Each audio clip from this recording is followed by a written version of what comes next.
last few months, we've followed the very talented Tomb Raider team through some of the most ambitious and innovative game development the industry has ever seen. In the next few days, they submit the final code for certification. If they pass, game ships on time and everyone gets some much-deserved sleep. If they fail, well, let's not talk about that. I'm Zachary Levi, and these are the final hours of Tomb Raider.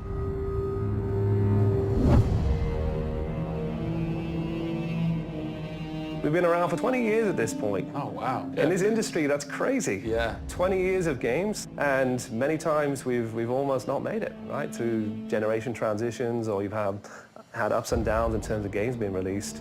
And for us to still be here, making games and being competitive, it's amazing. Is this pretty typical for you guys to be in the last week and really all you've got left are these little bugs to do? Maybe it's a few hundred still left to go. The team's cranking them out.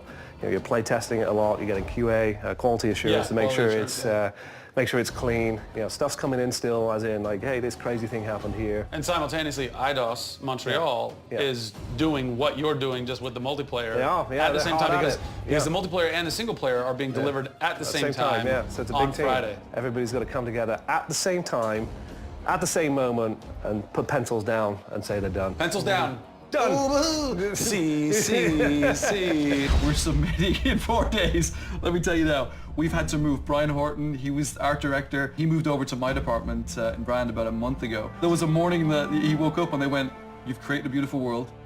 Now step aside." So my job is I'm working with a very talented team in the brand to make sure our screenshots are good, to make sure we have covers for magazines, posters, to make sure we have posters. Stuff, right. There's a lot of materials, just like in a film. Yeah. Where when a film's done and in the can, you have to sell it to people. You have to let them know what's cool about it. Yeah. Listen, I'm coming to get you. I'm going to get you out of there.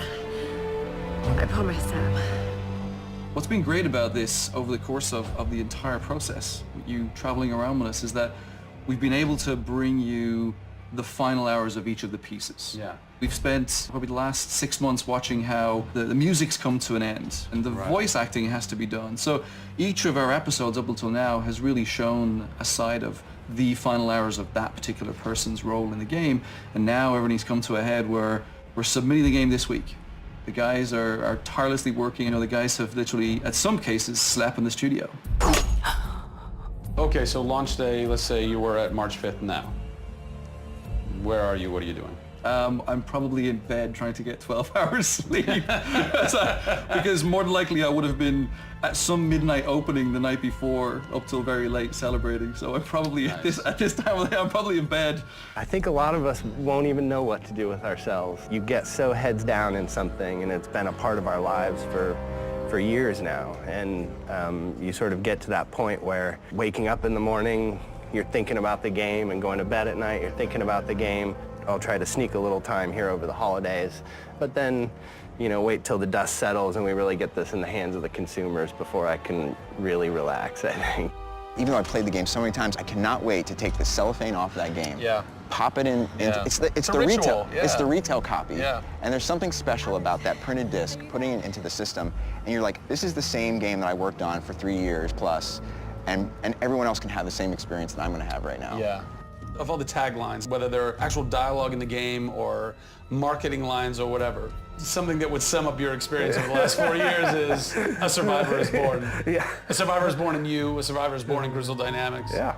We just wanted to be known as doing top-tier work. There's games I look at and say, I wish I worked on that game. Yeah. Right? Yeah. And I wanted Crystal to be that. And I think that with this one, we're going to do it. Yeah, anybody can make an explosion look beautiful and make a world look phenomenal, but we now move into a period of time where it's about having a connection with something which is much deeper than just saying, I have a controller in my hand and I'm guiding a character around and fighting or solving puzzles. There's a depth in the story that we're trying to tell, which hopefully for us is going to be able to set that structure for the future. Hopefully we've taken the risk and we've been shouting so loud about this that we're actually carving what should be done. Oh, don't do this to me, you northern bastard. Are you excited? You nervous? I'm both excited and nervous, you know, because we've been masters of our own destiny up until this point, and now we're going to continue that right through to launch. And what's great is that from the very first presentation I gave with Daryl about here's the vision of the game, all the way through to the very first game sitting on a shelf on March 5th.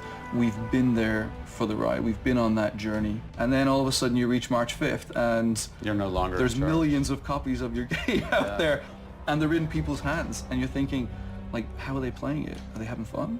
What are they saying? What are they going to do? As soon as they put the controller down, what's the next thing for them? Do they want What to do you tell want their people? response to be? I hope those people see that the story we've built and the foundation we've built is one that will last a long time. Doing something that's special is just incredibly tough, no matter what it is. You've got to really want it. You have to be passionate. You have to care about it.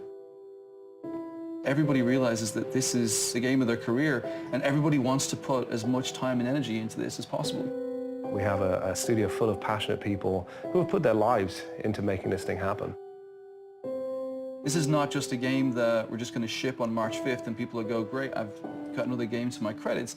This is one where the team are going to look back and go, that was a journey. It's been an honor to be able to work on Tomb Raider, and long may it continue. I see this getting bigger and better over the next few years.